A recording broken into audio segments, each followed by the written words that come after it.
Hi, I'm Ashton Balsman with Wood & Houston Bank. How often have you said, if only I won the lottery, then I could ... Investing, saving for emergencies, retirement planning, and preparing to pay for your kids' education can all be goals and concepts that feel overwhelming and impossible. Not to mention the uncertainties that will be thrown at you along the way. But they don't have to be impossible. Let me introduce you to Dr. Ben Dow. Dr. Dow is a professor of finance with Southeast Missouri State University.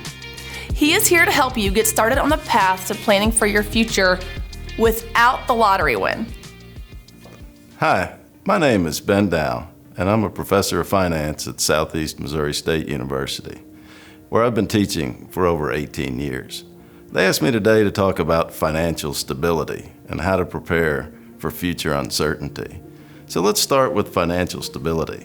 I like to think about financial stability in both the short-term financial stability and long-term financial stability. Today, I'm going to focus on short-term financial stability. So I want you to think about events that have a high probability of occurring, but low predictability. And what I mean by that is there are events that we know will occur, we just don't know when they'll occur. So if you own a home or a car, you know at some point there'll be some sort of maintenance and repairs. You just don't know when it will occur. The other type of events are long-term, that impact long-term financial stability. Okay? These are things that have a low probability of occurring, but have a high impact. So if you think about a job loss or a major illness, it may or may not occur, but if it does, it will have a huge impact. So let's talk about how to prepare for future uncertainty. When we talk about future uncertainty, we're talking about risk. Risk is just a variation from what we expect to occur. Now, there's both a positive side to risk and a negative. Most people tend to focus on the negative side, but variation from what you expect can be that there's something better than you expect, as well as something worse than you can expect. So how do you know how much risk you're willing to take? So we generally refer to this as risk averseness. And what is your level of risk averseness or risk tolerance? And it turns out that it can change over time. So if you think about someone who's younger and maybe has $10,000 of capital at risk, okay? But they also have many more working years left. So they have a significant amount of human capital. Okay? Take someone who's older, maybe has $5 million of capital at risk, but has fewer working years left, so has less human capital. So if we take a significant impact event, maybe we lose 50%, okay? Think about the person with $10,000. They've lost $5,000, okay? Now maybe the next year something good happens and it goes up 50%. They're now back at $7,500. The problem is, how do you make up that difference of $2,500? Fortunately, if you have a lot of human capital, you can adjust your spending patterns and make up for that fairly easily. Someone who's older is going to be a lot less risk tolerant, more risk averse, because if their $5 million loses 50%, that's $2.5 million. Now, on the other hand, if it goes up 50% the next year, they're now at $3.75 million. The problem is, how do they make up the $1.25 million? Their human capital is much lower because they have fewer working years left.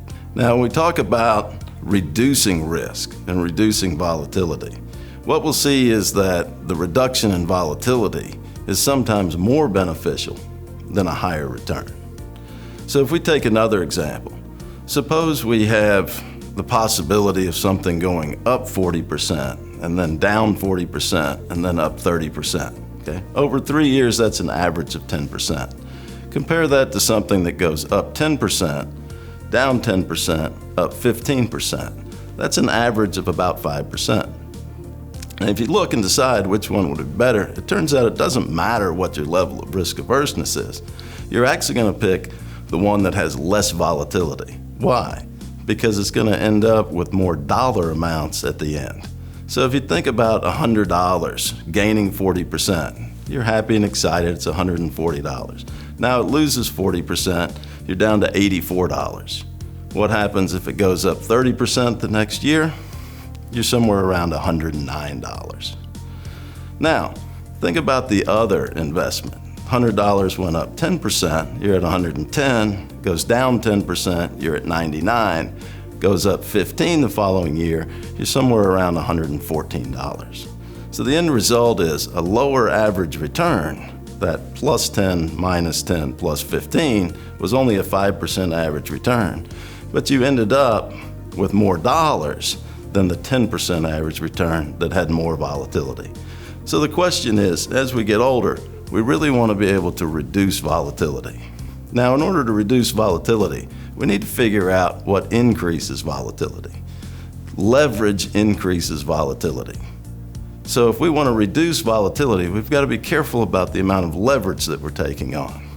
So if you think about maybe $40,000 for a down payment on a house, you could buy a $200,000 house, you'd be putting 20% down, which creates 5-to-1 leverage. If you have $40,000 down, you buy a $400,000 house, you're putting 10% down, you're creating 10-to-1 leverage. What does that mean? Well, on the positive side, if the house goes up, say 10%, your $200,000 house is now worth $220,000. Your $40,000 investment had a 50% return, 5-to-1 leverage, off of a 20% down payment. Okay. Think about the $400,000 house. If it goes up 10%, it's now worth $440,000. Okay. So your $40,000 investment now had 10-to-1 leverage. House went up 10%, you're now up 100%. Okay? Now, while leverage is great on the upside, it also has a negative impact. Just as much as it levers up returns on the positive side, it will also lever down the returns on the negative side. So a 10% reduction with 5-to-1 leverage is a 50% loss. 10% decline with 10-to-1 leverage is a 100% loss. So now we've talked about risk and risk averseness. Now we need to focus back on financial stability. So think about those events that have a high probability of occurring, but have a low predictability. How do we then plan for these events? Most people start to have some sort of cash emergency fund. Okay?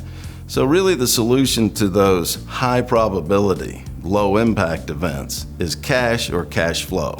Cash flow being the difference between income and expenses. Now, how much should you have in your emergency fund? It depends on your cash flow, whether the difference between income and expenses is high, okay, or low relative to a savings account. Okay. The greater your cash flow, the less you'll need in a savings account.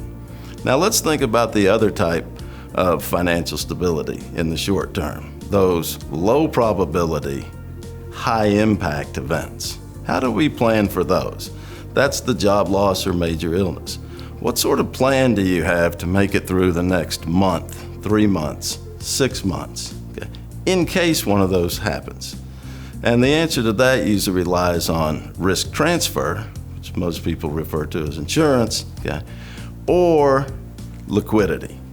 Can I liquidate the assets that I've accumulated to be able to prepare for that 1 month, 3 month, 6 month interval where I've had an adverse event? Now, a lot of people want to know what's the magic number. There is no magic number. It depends on a lot of factors. Okay? So when we think about job loss, how quickly can you get a new job? That probably depends on the field that you're in. Okay? So some people might need to worry less about a long layoff if they know that there's a strong demand for the type of job that they're in. Once you've sort of figured out how to become financially stable in the short term, then you can focus on financial stability in the long run. So if we think about sort of setting aside money that we're not spending as part of our day-to-day lives, we may take some of that money and put it in a savings account, therefore increasing our cash position. Or we may use some of that money to pay down a home mortgage so that we're creating additional equity in our house, which is the financial liquidity that we may need to tap into in case one of those low probability, high impact events occur. Now, as you focus on financial stability in the short term, you can't forget about financial stability in the long run either. Now, financial stability in the long run is just making sure that you don't run out of money during retirement and that you enjoy retirement to the fullest. So in conclusion, if we want to focus on financial stability and how to prepare for an uncertain future, I want you to think about those short-term financial stability events, the ones that had high probability, low predictability versus low probability, high impact. So the solutions ended up being cash and cash flow. So cash flow being the difference between income and expenses, how do we then either increase our cash position or increase our cash flow position? Some people like to focus on income. That is, how can I raise my income and keep my expenses constant, thereby increasing my cash flow? Other people prefer to reduce expenses. That way, their income's relatively steady. They may not have the opportunity to increase their income, but they can reduce their expenses, thereby increasing their cash flow, increasing financial stability. On the other side, it's how do we prepare a plan to address those low probability, high impact financial situations. And that plan is something that you need to be comfortable with and at least address, and hopefully it will never occur, but it's usually some combination of appropriate insurance and liquidity of financial assets. Finally, I want to thank all of you for taking the time to listen to this topic related to financial stability and how to prepare for an uncertain future. I hope there's some things that you can take away from here that are related to leverage, that are related to risk, that are related to planning for the future, that are related to cash and cash flow. And every person's going to be different. Financial stability is about what you're comfortable with. The actual level that you need to have in terms to achieve financial stability will be different for every person. So don't think that you need to have some magic number in mind. Every situation is different. Just make sure that you're comfortable with what you have in place. And if you're not, what changes do you need to make in order to become more comfortable? What questions do you have? Reach out and connect with Dr. Dow today. Tomorrow, we're covering the practicality of entrepreneurship with Rick Hetzel. You'll learn the real side of starting your own business and how to know when the time is right to take the plunge. See you then.